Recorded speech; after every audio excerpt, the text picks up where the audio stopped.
오늘은 우리가 두 개의 구절을 함께 읽었습니다. 1장 마지막 절과 2장 마지막 절입니다.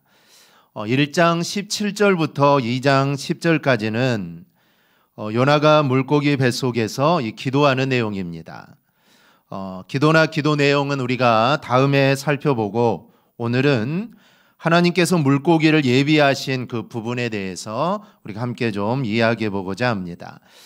일단 말씀을 보면은 사공들이 요나를 들어 바다에 던지자 여호와께서 예비하신 큰 물고기가 요나를 삼킵니다.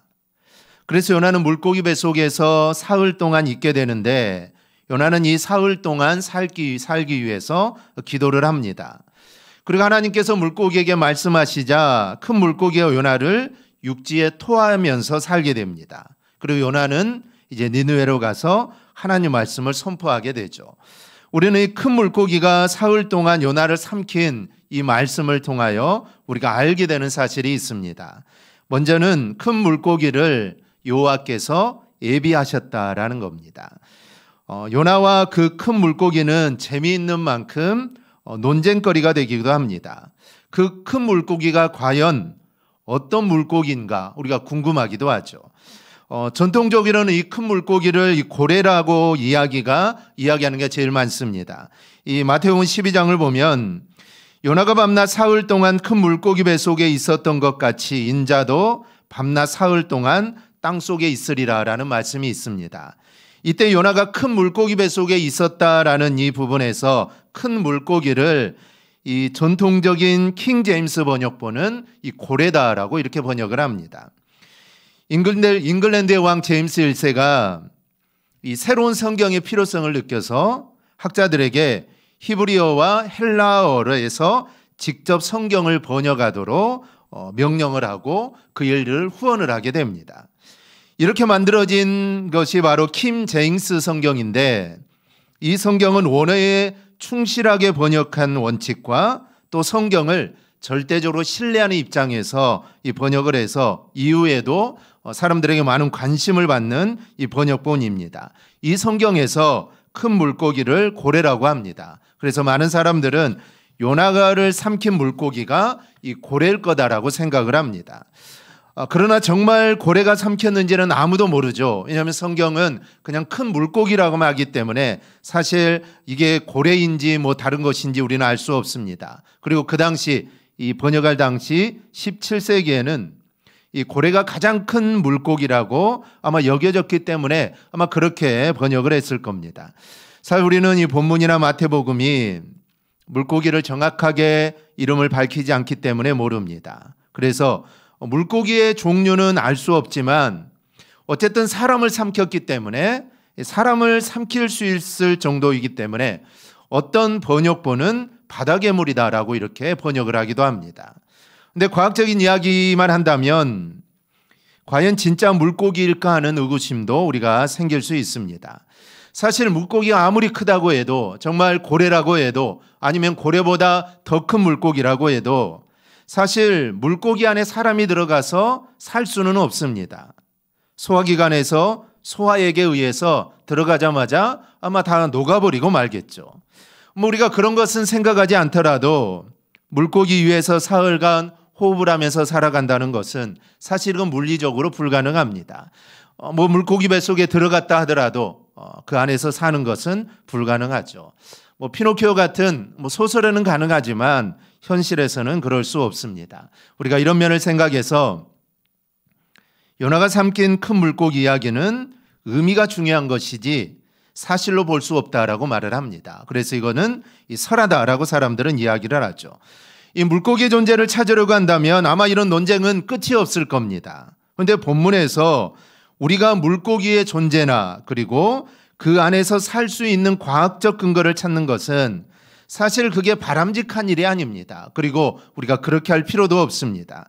사실 요나서는 그런 목적으로 쓰인 게 아닙니다. 이 물고기가 어떤 물고기일까? 이런 것에 의해 쓰여진 게 아니죠. 우리는 성경이 사실계시라는 것을 믿습니다. 즉 성경 안에 있는 이야기는 우리는 모두 다 사실이라는 것을 믿죠. 만약에 성경을 믿지 않는다면 그 사람은 성도라고 할 수 없습니다. 그래서 우리는 창세기부터 시작해서 즉 하나님이 천지를 창조하신 이야기로부터 해서 요한계시록에 이르기까지 이 성경 66권은 사실계시, 즉 실제로 일어났던 일들을 기록한 것을 우리는 믿습니다. 그러니까 우리는 이 큰 물고기가 어떤 물고기인지 사실 우리는 중요하지 않습니다. 왜냐하면 이 사실을 우리는 말씀 그대로 믿기 때문에 사실 우리가 어떤 물고기일까 그걸 궁금해하는 것은 사실 중요한 것은 아닙니다. 이 성경이 사실에 기반해서 쓰여졌기 때문에 우리는 이 요나의 이야기도 우리는 사실 그대로 우리는 믿기 때문에 사실 이 이야기는 우리가 신뢰할 수 있습니다. 그래서 물고기의 종류가 중요한 게 아니라 하나님께서 당신의 능력으로 어떤 일도 가능하시다라는 것을 우리는 받아들일 수 있어야 합니다. 우리가 상상력을 조금 발휘한다면 물고기 안에 들어간 요나가 숨을 쉴 수 없어서 정말 죽을 수밖에 없고 또한 소아에게 의해서 녹아내릴 수밖에 없지만 사실 하나님이 말씀으로 천지를 창조하지 않았습니까? 그렇다면 아마 하나님께서 요나가 물고기 입으로 들어가는 순간 어떤 버블이 생겨서 요나를 그 안에 버블 속에 있었다면 물고기 뱃속에서 3일 동안 살 수가 있었을 겁니다. 그래서 큰 물고기가 무슨 고래든 아니면 고래상어든 대양 오징어든 사실은 중요하지 않습니다. 하나님께서 물고기 뱃속에서 요나가 살아갈 수 있도록 하실 수 있다라는 그 사실입니다. 즉 이야기의 초점은 어떤 물고기냐라는 게 아니라 여호와께서 큰 물고기를 예비하셨다라는 점입니다. 1장 17절에 말씀하는 대로 요나 이야기는 사실 요나에 관한 이야기라기보다는 요나를 통하여 말씀하시는 하나님의 이야기입니다. 하나님께서 요나를 위하여 큰 물고기를 예비하신 것이죠. 사실 하나님은 요나가 아직 회개하지 않을 것을 아셨고 그리고 요나의 요청대로 사람들이 요나를 들어서 바다로 던질 것도 하나님은 모두 다 알고 계셨습니다. 그래서 하나님은 물고기를 예비하시고 풍량을 예비하신 것이죠. 사실 이 모든 것이 하나님의 개입입니다. 하나님께서 물고기를 예비하셨다는 것은 2장 10절에도 반복됩니다. 여호와께서 큰 물고기에게 말씀하시매 요나를 육지에 토하니라. 우리는 물고기를 준비하신 여호와의 손길을 보아야지 물고기 종류를 맞히려고 할 이야기가 아닙니다. 즉 하나님께서 개입하셨고 하나님이 역사하시고 지금 하나님의 뜻을 이루어 가신다라는 사실입니다. 둘째로 여호와는 당신께서 사명을 주신 자를 보호하십니다. 하나님이 큰 물고기를 예비하신 것은 사실 요나에게 하나님 맡긴 일이 있기 때문입니다. 그리고 그 일을 아직 요나가 이루지 않았기 때문에 하나님은 요나의 삶에 개입하신 것이죠. 그래서 그를 보호하시고 그와 함께 하신 겁니다. 사실 요나는 심사가 뒤틀려 있습니다. 그래서 제비가 자신을 가리킬 때도 문제의 원인이 자신인 줄 알았지만 사실 요나는 회개하지 않았습니다. 오히려 자신을 들어서 바다에 던지면 그 문제가 해결될 것이라고 말을 하죠. 이것은 선원들에게 문제 해결에 관한 이야기한 것이 아니라 사실은 하나님에게 성질을 부르는 것입니다. 하나님, 니느웨는 안 된다라고 말씀드렸잖아요. 저한테 가라고 하셨지만 저는 못 갑니다. 차라리 그냥 바다에 빠져 저는 죽겠습니다. 절대로 되어서는 안 되는 일입니다. 저만 죽으면 이제 그 말씀도 끝나는 것이 아닙니까? 사실 요나는 지금 하나님께 대드는 것입니다. 요나가 이렇게 하나님께 대들었지만 하나님은 그 요나를 사용하시기로 작정하셨기 때문에 요나의 뜻대로 되도록 하나님은 놔두시지 않은 것입니다. 요나의 생각이 아니라 하나님의 생각이 맞다라는 것을 요나에게도 깨우쳐 주시고 그리고 하나님 말씀이 그대로 이루어진다라는 것을 요나로 알게 하시기 위해서 사실 요나를 살리신 겁니다. 우리는 종종 내가 한다라고 생각할 때가 있습니다. 하나님의 일도 내가 하는 거라고 생각을 하죠. 여러분 정말 그럴까요? 사실 내가 무엇이기에 하나님의 일을 할 수 있겠습니까? 사실 이런 생각 자체가 여러분 사실은 교만입니다. 내가 하는 게 아니라 사실 하나님께서 하시는 겁니다. 그런데 더 중요한 것은 하나님은 당신의 일을 사람과 함께 합니다. 물론 하나님께서 요나를 니느웨에 보내지 않고 니느웨 사람들을 회개시킬 수도 있습니다. 하나님이 충분히 알 수 있죠. 천지를 창조하신 하나님인데 뭐 사람들 회개하는 거 그건 하나님의 말씀 한마디면 정말 얼마든지 할 수 있습니다. 그런데 하나님은 그렇게 일하시는 분이 아니라는 것이죠. 그래서 하나님은 사람과 함께 일하시고 그리고 함께 하시기 원하시는 그 사람을 하나님은 끝까지 들어 사용하십니다. 즉 중간에 하나님은 그 사람을 포기하지 않는다라는 것이죠. 우리가 모세를 보면 이해가 됩니다. 하나님께서 이스라엘 백성을 애굽에서 인도해 내도록 모세를 보내실 때 모세는 한사코 거절을 하죠. 자신이 없다라고 거절하고 말을 잘하지 못한다고 거절하고 나는 못 간다는 것입니다. 그럼 모세는 어떻게 하십니까? 만약 제가 하나님이라면 모세를 그만두라고 했을 겁니다. 사실 뭐 보낼 사람이 모세만 있는 게 아니죠. 누구나 보낼 수 있습니다. 하나님이 능력을 주면 누구나 보낼 수 있는 겁니다. 그럼 모세가 가기 싫다고 한다면 그래 너 가지 말아라. 내가 다른 사람 보내면 되지 라고 하실 수 있지만 하나님은 그렇게 하지 않으셨습니다.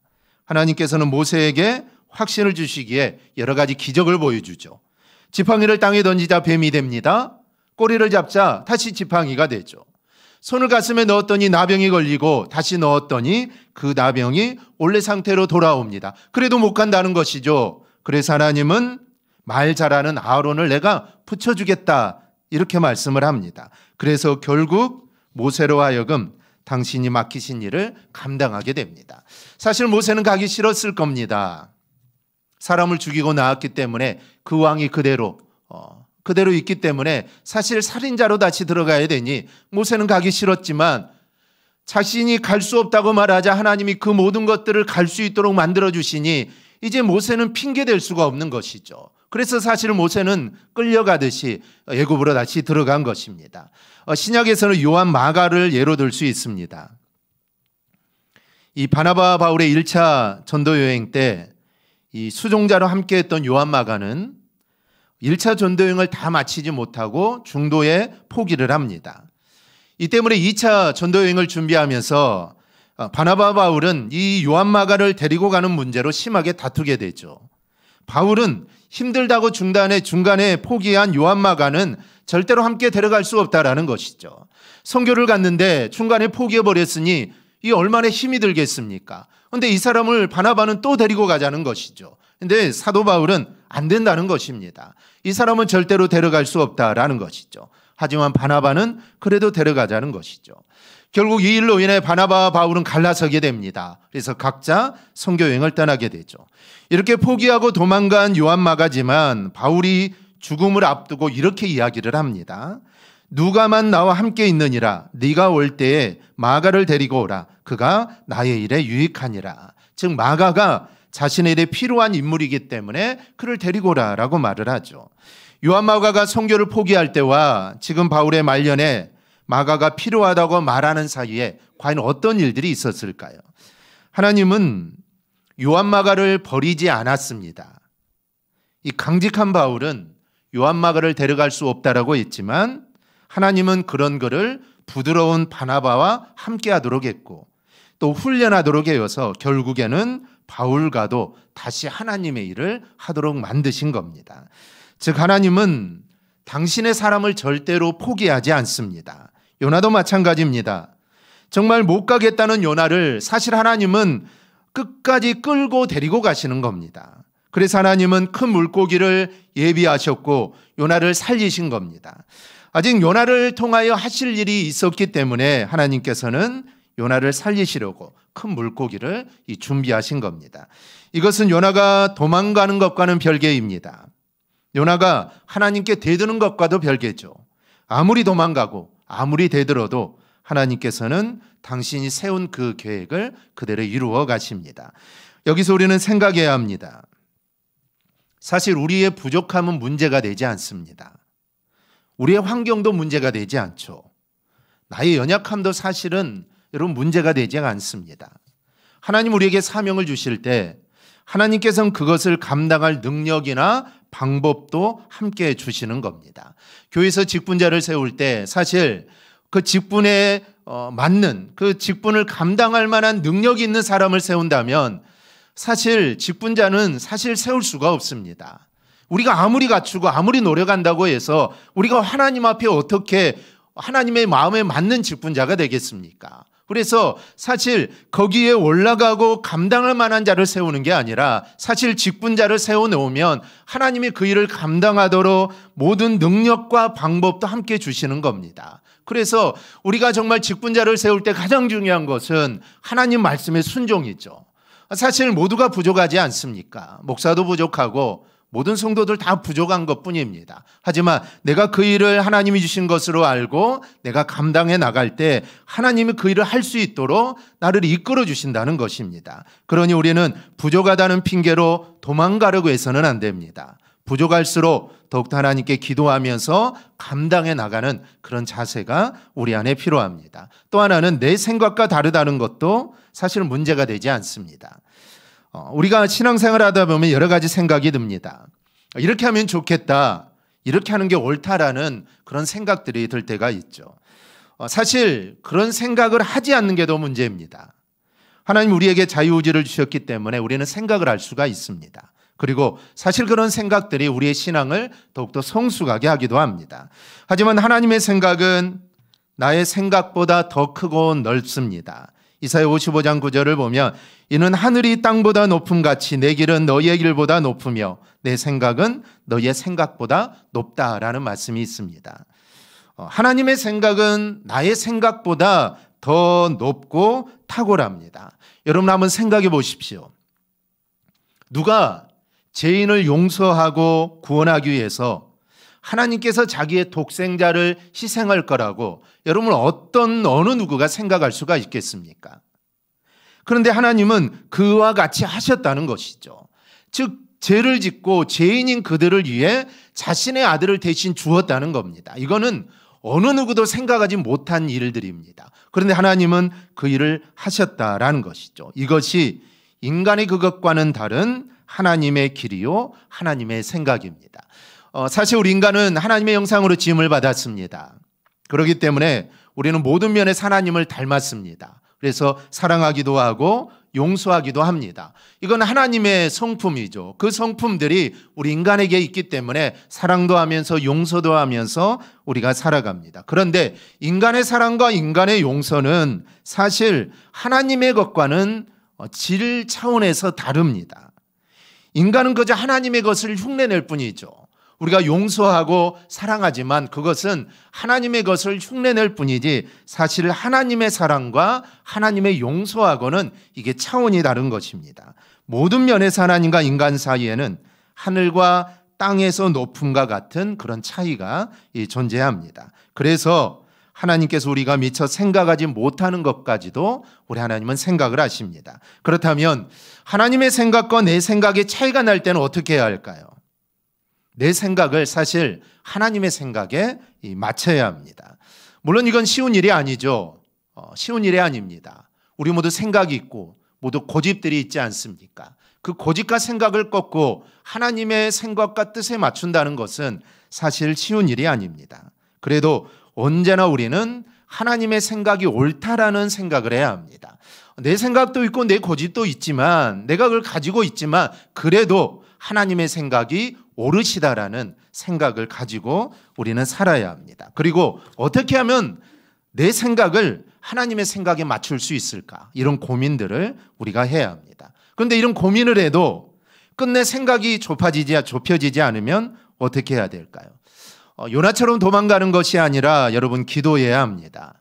여러분 기도하면 하나님께서 그 뜻을 더욱 선명하게 밝혀주실 겁니다. 그때를 기다리면서 기도하며 나가야 합니다. 그리고 하나님의 길은 확실히 이루어진다라는 확신을 갖고 우리는 인내하면서 나가야 합니다. 그게 과연 이루어질까?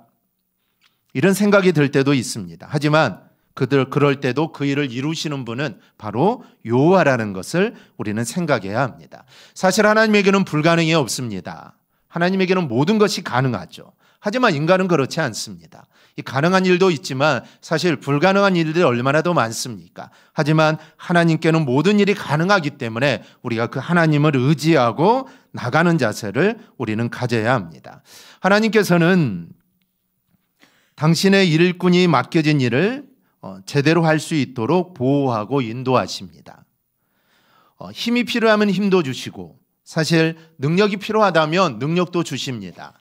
재력이 필요하다면 사실 하나님은 재력도 주십니다. 왜냐하면 그게 있어야 하나님 맡기신 일을 할 수 있다면 하나님은 그 일들을 허락해 주신다는 것이죠. 그러므로 우리 모두 그 하나님을 바라볼 수 있기를 바랍니다. 여러분, 환경 바라보지 마시고 내 능력도 보지 마시고 오직 하나님만 바라보기를 바랍니다. 하나님을 온전히 바라볼 때 우리는 하나님의 일을 할 수 있습니다. 우리 모두 하나님의 일꾼이 되기를 바랍니다. 내 힘으로 하는 일꾼이 아니라 하나님이 주신 힘으로 하는 하나님의 일꾼이 꼭 될 수 있기를 바랍니다. 셋째로, 이 이야기는 예수님의 대속의 그림자가 된다는 점을 알아야 합니다. 사실 이 이야기가 가장 중요한 것입니다. 하나님 물고기를 예비하시고 요나를 삼키셔서 하나님의 일을 이루셨다. 사실 하나님은 일꾼들을 삼으시고 그 일을 반드시 이루신다. 중요한 일이지만 사실 그 일보다 더 중요한 것은 이 이야기는 예수님의 대속의 그림자가 된다라는 점입니다. 하나님은 큰 물고기를 준비하셔서 요나를 삼키게 하셨고 또 물고기에게 말씀하셔서 요나를 육지에 토하게 하십니다. 이 사흘이 요나에게는 어떤 시간이었을까요? 그를 죽지 않게 보호하시려고 물고기를 예비하신 것이지만 사실 요나는 사실 죽은 것이나 다름이 없습니다. 그래서 요나 자신도 물고기 뱃속을 수월의 뱃속이다라고 이렇게 표현을 합니다. 수월은 죽음을 의미합니다. 즉 요나의 뱃속의 삶은 사실 죽음과나 다름없는 삶이었다는 것이죠. 그래서 수월의 뱃속이다라고 표현을 합니다. 예수님은 표적을 구하는 악하고 패역한 세대에게 선지자 요나의 표적밖에 내가 보여줄 게 없다라고 말씀을 하시죠. 요나의 표적이 무엇입니까? 이어서 말씀하시죠. 요나가 밤낮 사흘 동안 큰 물고기 뱃속에 있었던 것 같이 인자도 밤낮 사흘 동안 땅속에 있으리라. 예수님이 십자가에 달리셨다가 십자가에 내리신 이후에 돌 무덤에 갇히게 됩니다. 대제사장은 예수의 제자들이 시체를 혹시 훔쳐갈까 봐 군사들을 시켜 무덤을 지키게 하죠. 그렇게 사흘간 예수님은 죽은 채로 무덤에 계시게 됩니다. 예수님은 표적을 보여달라는 사람들에게 내가 요나의 표적밖에 보여줄 것이 없다라고 하면서 당신이 죽은 후에 사흘간 무덤에 계실 것을 말씀하신 겁니다. 그리고 사흘 후에 부활하시죠. 무덤을 깨트리고 살아나셔서 당신의 말씀이 그대로 이루어진 것을 보여주십니다. 그래서 십자가와 부활 사이에 무덤이 있습니다. 이것은 예수님께서 진짜로 돌아가셨다는 것을 의미합니다. 그리고 예수님이 진짜로 또 부활하셨다라는 것도 보여주죠. 이렇게 함으로써 우리의 구속이 바로 이루어진 것입니다. 당시 사람들은 요나의 표적을 이야기하시는 주님을 사실 이해할 수 없었습니다. 하지만 나중에 예수님이 다시 살아나신 이후에 이 요나의 표적이 어떤 의미인가를 사람들은 그제서야 깨닫게 된 것이죠. 이렇게 요나가 물고기 뱃속에서 사흘간 갇혀있는 이야기는 예수님께서 사흘간 무덤에 계셨던 것을 예표합니다. 그래서 요나와 그 물고기 사건이 사실이라는 것을 주님은 이야기하는 겁니다. 우리를 구원하신 예수님의 죽음을 예표하는 만약에 요나의 사건이 가짜라면 우리의 구원 역시 장담할 수 없을 겁니다.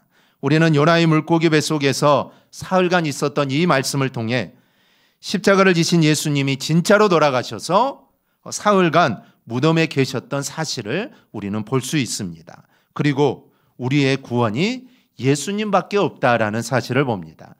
우리가 오늘 말씀을 통해 이 사실을 다시 한번 마음에 새겨야 합니다.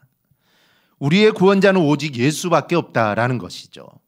다른 곳에 있지 않습니다. 오직 예수밖에 없습니다. 우리 모두 이 사실을 평생 우리의 마음에 새기고 살아가기를 바랍니다. 사실 우리가 살다 보면은 머릿속에 있는 지식들이 사라질 때가 있습니다. 우리가 나이를 먹고 또 기억력이 사라지고 또 어떤 분들은 모든 기억들이 다 사라지죠. 그래서 남편도 못 알아보고 자녀들도 못 알아봅니다. 그런 일들이 우리 안에 올 수가 있다라는 것이죠.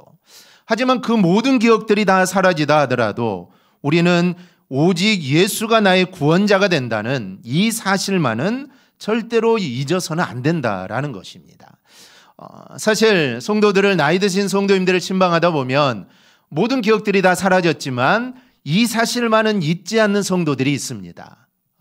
예수님이 나의 구원자가 되신다, 내가 예수 믿으면 천국 간다라는 이 사실은 절대로 잊지 않는다는 것이죠. 다른 모든 기억들은 다 사라져 버렸습니다. 남편도 아내도 못 알아보고 자녀도 못 알아보지만 예수님이 나의 구원자가 된다, 내가 죽으면 천국 간다라는 이 사실은 잊지 않는 분들이 있습니다. 사실 우리는 이걸 잊지 말아야 합니다. 즉 모든 기억들이 다 사라진다고 해도, 내 지식이 다 사라져서 내 머리가 정말 텅텅 비어 있어도 예수님이 나의 구원자가 되시고 내가 그 예수를 믿기 때문에 나는 죽어도 천국을 간다. 사실 이 사실을 우리는 절대로 잊어서는 안 된다는 겁니다. 그리고 그 사실을 우리는 기억하고 우리는 꼭 살아갈 수 있기를 바랍니다.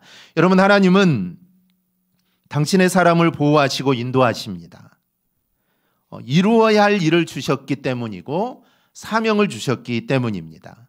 사명을 주셨기 때문에 저와 여러분을 보호하시는 것을 여러분 꼭 믿고 나갈 수 있기를 바랍니다. 여러분 주변 바라보지 마시고 하나님만 바라보며 나가시기를 바랍니다. 그러면 하나님이 힘을 주셔서 반드시 감당케 하실 줄 믿습니다. 또한 요나의 표적은 예수님이 사흘간 무덤에 있다가 다시 살아나심으로 우리에게 생명을 주셨다라는 것을 여러분 기억하고 더욱더 그 은혜 안에 거하는 자가 되기를 바랍니다. 그리고 그 은혜에 늘 감사하며 살아가는 우리 성도들이 되기를 주님의 이름으로 축원합니다. 아멘. 기도하겠습니다.